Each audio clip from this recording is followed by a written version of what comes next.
Hello, and welcome back to Minecraft.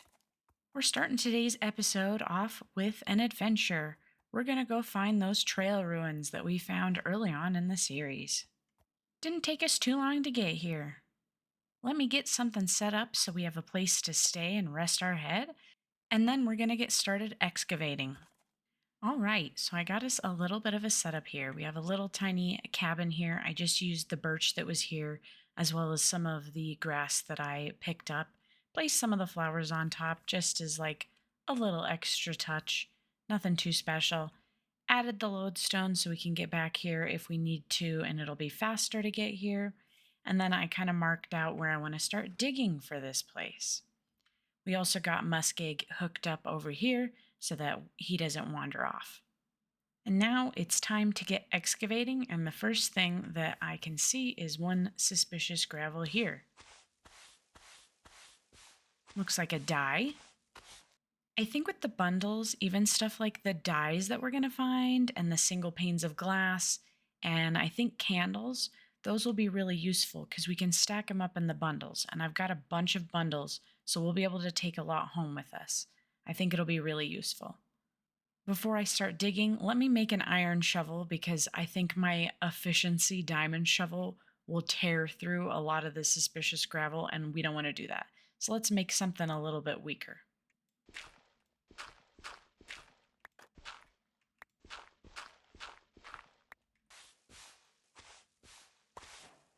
Looks like we got our first sherd. This is the burn pottery sherd. Very nice. These will be really good for decorating. Very happy to be getting that. That looks like a trim. Nice. The host armor trim. That's really cool. So we've got two really good items so far already.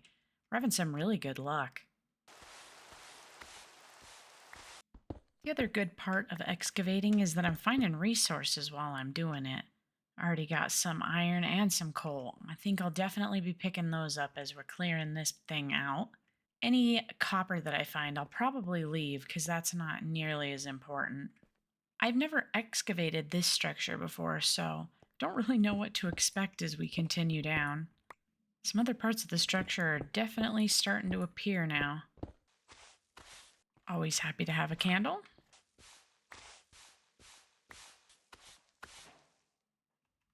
Got another armor trim, the Wayfinder armor trim.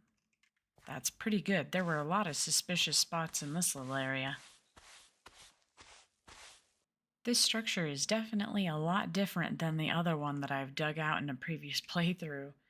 Not quite sure exactly what it's shaping up to be just yet. We've got this tall centerpiece and then some kind of maybe another building coming off over here. And then some more over here as well. Definitely interested to see what this is going to look like as I dig up more.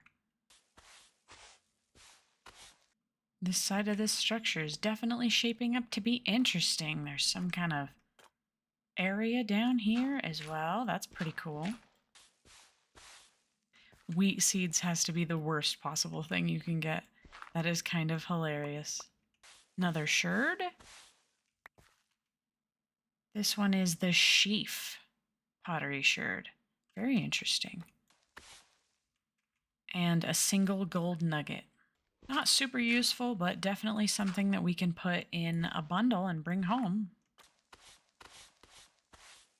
At least we've gone full circle and gotten the wheat seed and the wheat. And a friend pottery sherd. Getting good luck on the sherds, that's for sure.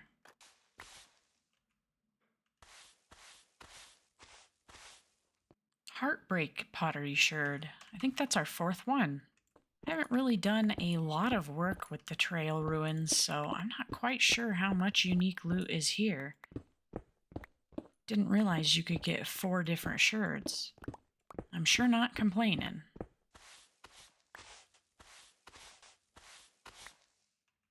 Got a second copy of the host armor trim. Very nice. Backups are always good. Having some real good luck over here.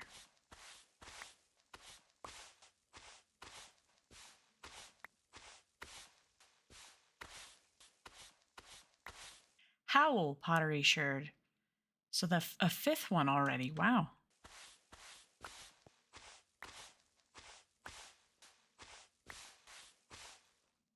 We got relic. I think that's my first music disc that I've found. I don't even think I've found a music disc in a dungeon before. And we immediately got another one. Wow, that's crazy. And a regular heart pottery sherd.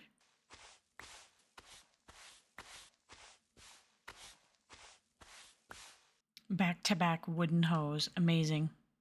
Well, I thought I was just following a path, but it looks like there's another structure over here. That's very interesting.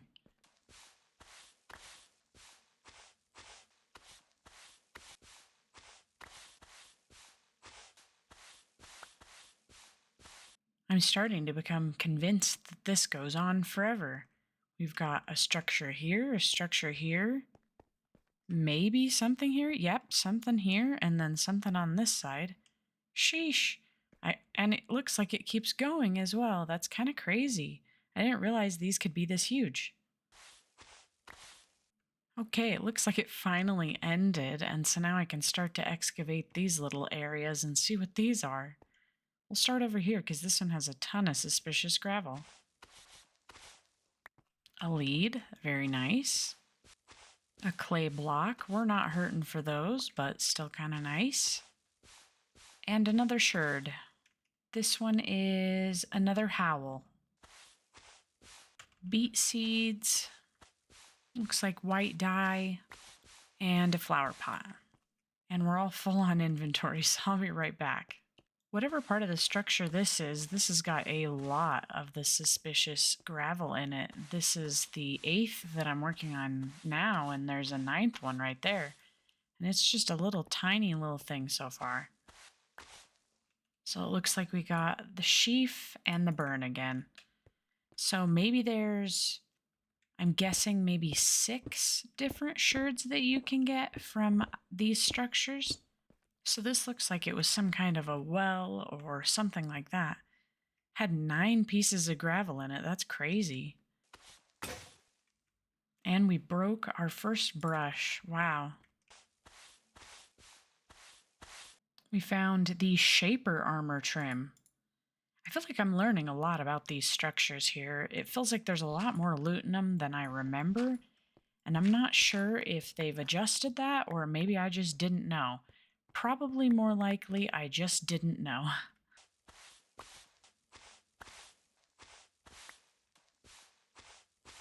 Another structure excavated, and we got one right next to it poking through, so we're going to be working on that one next.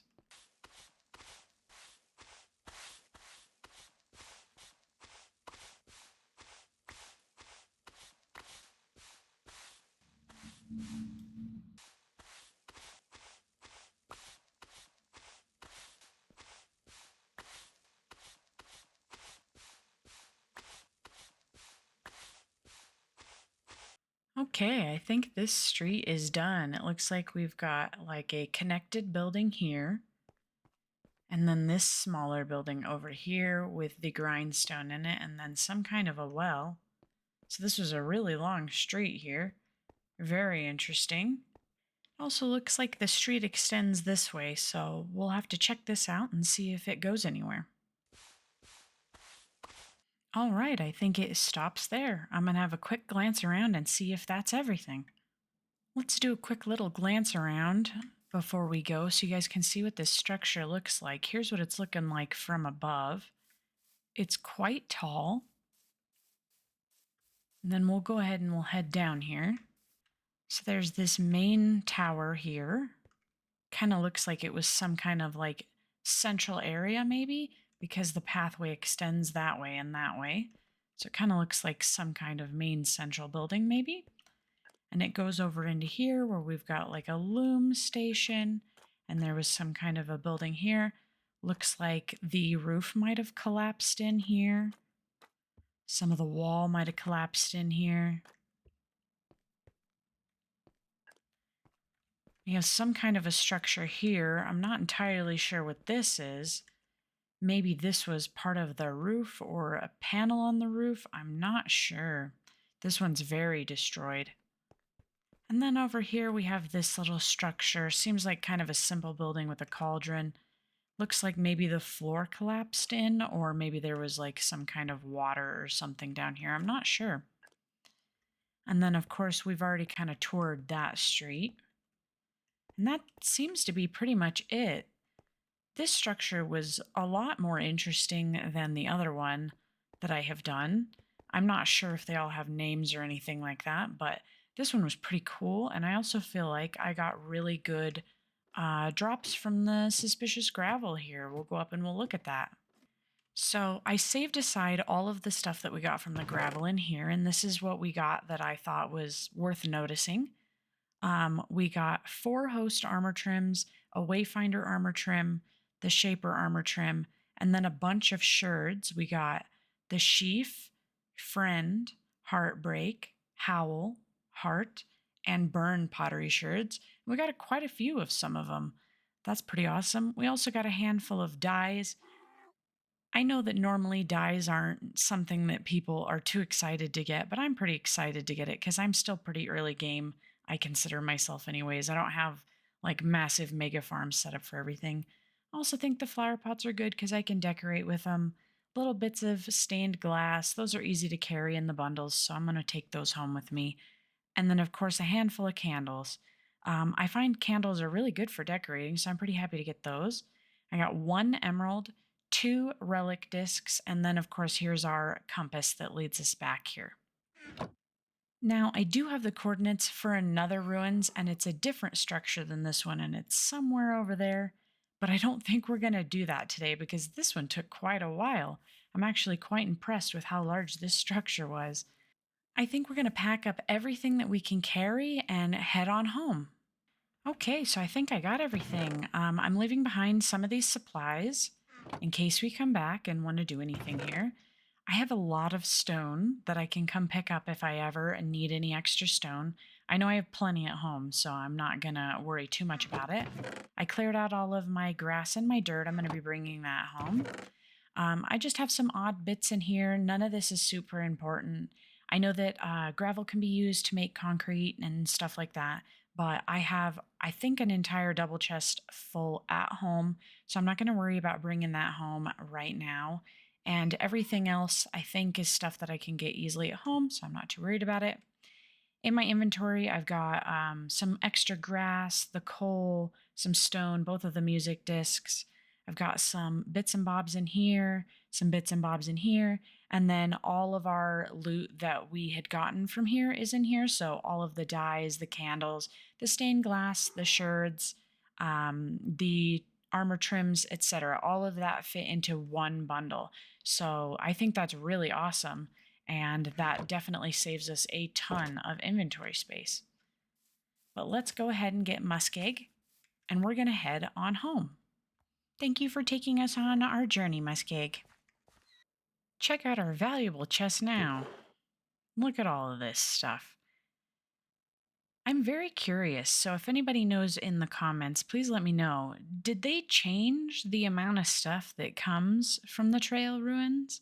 Because I've done a few in the past in like single player, just by myself, and I have never gotten this much loot. All of these and all of these, that's a lot. I mostly went because I was hoping to get like candles and stuff like that just for decoration, but this is kind of crazy. So yeah, let me know if did I just get incredibly lucky with all of the pulls that I got, or did they change something to make it more rewarding? Because I know a lot of people were complaining that it wasn't very rewarding before. And now, before I get started for the day, I just want to show you guys what I was up to off camera. So I fixed this little area. So our snow golem from last time has a little area that he can live in. It's a little bit bigger. It's got some ice and some icicles hanging off. I didn't put a lot of light in here, but I did make sure that it's spawn proof. I just didn't want the ice to melt. I don't have blue ice yet, so I just wanted to make sure that it wouldn't, turn into a river and smush him or kill him. I don't know if him being in water would kill him, but I kind of imagine it might. And then over here, I did a couple of little farms. For the glowberries, I can just come down here with bone meal and just get as many glowberries as I need. I have the cocoa beans growing as well, so I can come grab those. I have the berry bushes so that I can constantly pick new sweet berries if I need them. I have the drip leaves here. I can bone meal these and then shear them and get those. And then I also have the sea pickles growing here, so I can bone meal these as well. And something that I learned was that they have to be on the coral block, otherwise you can't bone meal them. I did originally try to place them on sand because I've never made a farm for these before, and that doesn't work. They have to be on a living coral block. And the other thing that I learned was that you can't just bone meal the coral in any biome and get it to grow like all the little coral fans and stuff. I'm pretty sure you have to be in the coral biome and use bone meal there to be able to get them. So I'll have to go back later and get more of the fans and all of that to be able to add those as decorations. And the next thing that I worked on, and I'm sure you can kind of hear the gentleman down there, but I started work on what is going to be a wool farm. And for my biggest feat yet, I'm going to attempt to do some very basic redstone so that they will automatically get sheared. I have a few things in here as well as all the dyes I'm going to need. They're already white, so I'm not going to need a white dye, but everything else is here.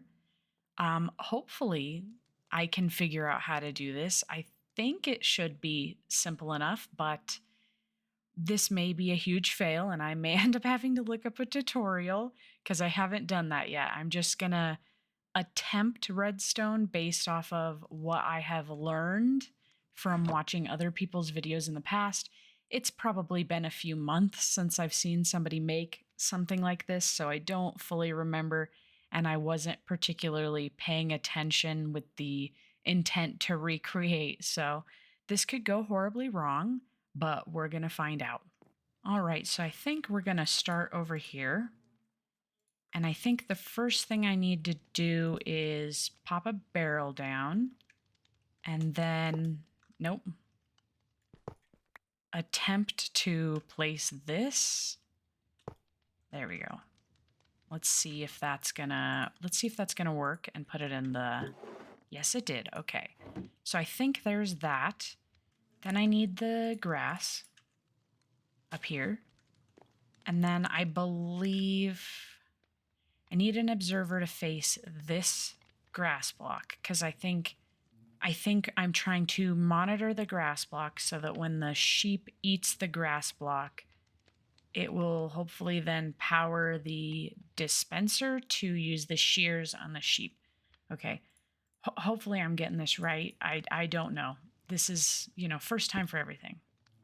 Is that correct? I don't think so. I think that's correct. We're going to find out. We sure are. We're going to find out. No. Nope, that's not right. Nope. Okay, so I'm going to guess I need a block. We could use that. Well, that worked. Yes. Okay.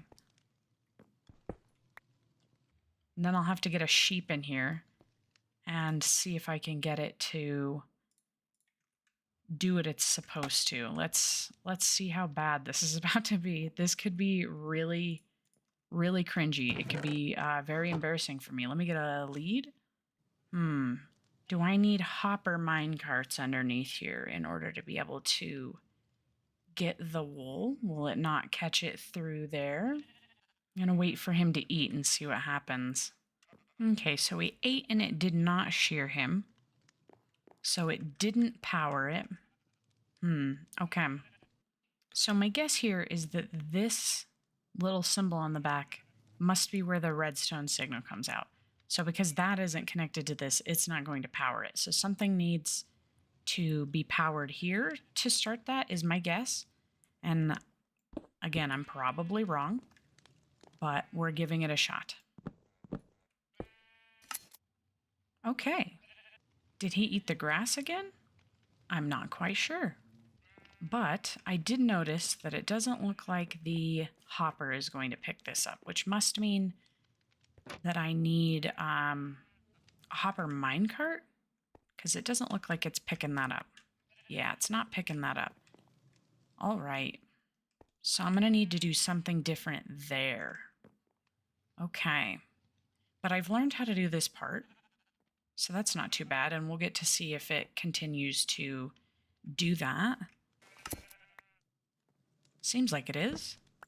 My next guess is, does the hopper minecart need to be moving? Or can it be stationary, and will it then still pick stuff up? Let me grab some more supplies. Okay, this is going to be my next attempt. Here's the grass that the guy is standing on. I'm going to put the barrel here, the hopper here, and then I'm going to block this because I don't want this to move. If I place that there, will that scoop it and put it in here? Let's find out. If I drop some wool in, let's see if it'll put it in there.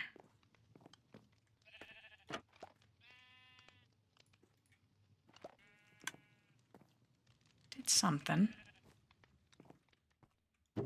Okay, this went in here. Okay, I think that works. I do genuinely think that that works. The only problem is that now I need to be able to get down to be able to access the chest. I might need to rework this room, but I think that should work. And I'll replace each of these little redstone ones with the color, I think, just so I kind of can see from underground what color I'm looking for. So give me a minute to attempt to get something going here. Maybe I'll try to get like this first line done, and then I'll bring you guys back in so you guys can see if I've gotten it working. I'm bringing you guys back in to show you that I've got half of this in here now. I'm pretty sure, I'd say like 90% sure that it's functional. I'll be double checking as I go though, but it's looking pretty good. And I'm really glad that they changed this so that they don't look like white sheep when they get sheared. This really helps. But here's my redstone down here. Well, part of it anyways. Here's all the barrels and stuff like that. And then right above here is the redstone dust that connects it to the dispenser. I still need to add some shears to the dispensers on this side, I just realized. But it's looking pretty good, I think, and it kind of worked with the space that I had, so I'm pretty happy about that. Okay, there we go. All of them have shears in the dispenser now, so they should all be shearing as I go. I'm going to get this side set up. All right, I think it's done and functioning. Everybody is in their spots. The shearing is working, and I believe the collection is also working. This side's been going a lot longer, so we'll go check this side and see how it's at. So yeah, we got some decent stuff coming in. So we're going to get a fair amount of wool for any kind of projects that we want. Would also be good if we ever run into an ancient city. Maybe if I ever get daring enough to go farming in the nether using beds. I usually just use a pick, but we'll see what happens. Overall, I think this is a really good step towards starting to make better farms. This is my first redstone farm that I've made, and I think I learned a lot. I apologize if it was super cringy in some parts with me struggling to learn a little bit about the redstone, but I figured it out, and I'm quite proud of that. I have watched a lot of people who do redstoning, so I can kind of attribute them to my success here. And I will say that it was quite fulfilling to not have to look up a tutorial, although, let's be honest, this probably looks like most farms that are wool farms. But overall, I'm quite happy with this, and I think this is a really good step. For the final part of this episode today, I think I want to make some significant changes. I think I want to change the cow pen, and I think I want to make quite a drastic change. I really liked this when I built it, but after building that huge stable over there for our mounts, I realized that this also looks like a temporary enclosure, and I'm not very happy with it. Additionally, when I have a lot of cows, following this path here in here can get quite annoying as they often try to escape. And so I'm not really sure how much I'm loving it. And I find that I usually walk over here instead of on the path. And I don't love that. I want to be able to actually use the path here. So I'm thinking I'm going to be changing this. I don't think I want the cows here anymore, and I think that I want them in a bigger building than just this little tiny, like lean to type structure.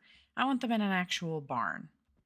This also coincides with other things. We've mentioned wanting a pig pen somewhere over here, and then we've also talked about putting some kind of a chicken coop somewhere over here. I'm kind of considering that that's a lot of little random buildings and it's kind of unnecessary. So I was doing some thought processing and wandering around seeing what we can do, and I saw over here there's this very interesting water area, and I was thinking this could be really cool to feature in our base.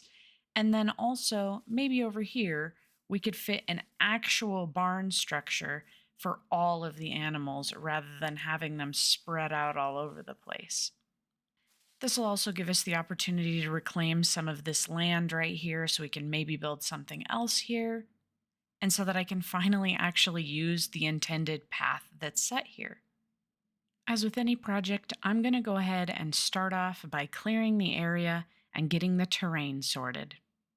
Now that's looking a lot better. I made a lot of changes to the terrain, including filling a lot of this lake in, as well as extending it so that we have this little river that comes all the way down and joins in with our big lake. And up here, so far, it's looking pretty simple. I've started making a little bit of a path, which I'll need to decorate, and then laying a little bit of a floor plan out here for our barn. I think the view from up here is quite nice as well. But I've still got a lot of work to do. Let me get to it. The build is ready, but the first thing that I want to show you guys is that I finally have this path opened up now that there's not cows in here. I'll be doing some redecorating in the future. It's not going to stay like this, but for now, it's a nice little area that I can just walk through on the way to the new barn. And here it is. I wanted to keep the color palette rather similar to our stables so that it fit into the area, but I did change a few things, such as adding more white to this one because it is a barn after all. Up front here, you can see the little area that the chickens can come out and graze in. And then on this side, we have the pigs. I went ahead and I grabbed one of each of the variations of all of the animals. And then in the back, we've got all of the cows. I've still got some of the detailing to do, things like the short grass variants, the dried short grass variants, etc. I've still got to put all of that type of stuff in here, but I'm simply out of time this week, so it's going to have to wait for the future. Let's check out the inside. So we've got a little bit of a flooring in here. I'm going to add probably some leaf litter in here to make it look a little bit less pristine. And you can see this is the area here that leads into the pig pen.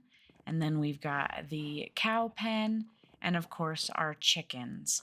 They've got a little bit of hay in here to sleep on, and I'm going to probably decorate this a little bit more in the future. The last part of the build is that we've got a ladder that goes up. I haven't quite decided what to put up here. I'm thinking mainly storage, maybe some barrels for all of the different types of items that we get from them down there. Maybe some food storage so that we can breed the animals whenever we need. Might also not be too bad of an idea to add maybe a little bedroom area up here in case I'm ever over here and I need to sleep quickly. Lots of things that we could do up here in the future. I've added back in some of the trees on the outside out here just to kind of make it look a little bit more natural. After I stripped everything back, it looked kind of barren. And of course, we've got some more trees over here as well. Again, I still need to do some detailing around the edge of the riverbed, and it looks like I missed a dirt block here, so I'll need to fix that at some point. But overall, I'm quite happy with it. I did add a little bit of the seagrass in here just so that it looked a little bit more lively. Looks like I missed another mud block there. I'll have to fix that at some point. I think this area no longer being a huge water cave also looks a lot better, although I might have to do something about the water cave because I can hear water noises in the barn, which is kind of hilarious. I'm glad that I made the decision to go ahead and just build a more traditional barn for these guys. I think having a bunch of scattered buildings would have made it quite difficult for me to get all of the resources from these guys in an easy fashion. And it'll also encourage me to continue culling them so that the entity count doesn't get too high. Now that the barn is done, we can check a few things off of our list. We've got the barn done, the cows, the pigs, and the chickens all have a home, and the sheep farm is done in the mines. That just leaves us with a few more tasks. We got to complete all the pathing in our starter area. I need to make a bridge that leads to the village, and we have a couple areas that I might want to do custom trees in. So, next episode, I think we will be putting the finishing touches on the starter area. That feels like quite an impressive feat to me. Unfortunately, thank you for watching. I hope to see you again. Bye!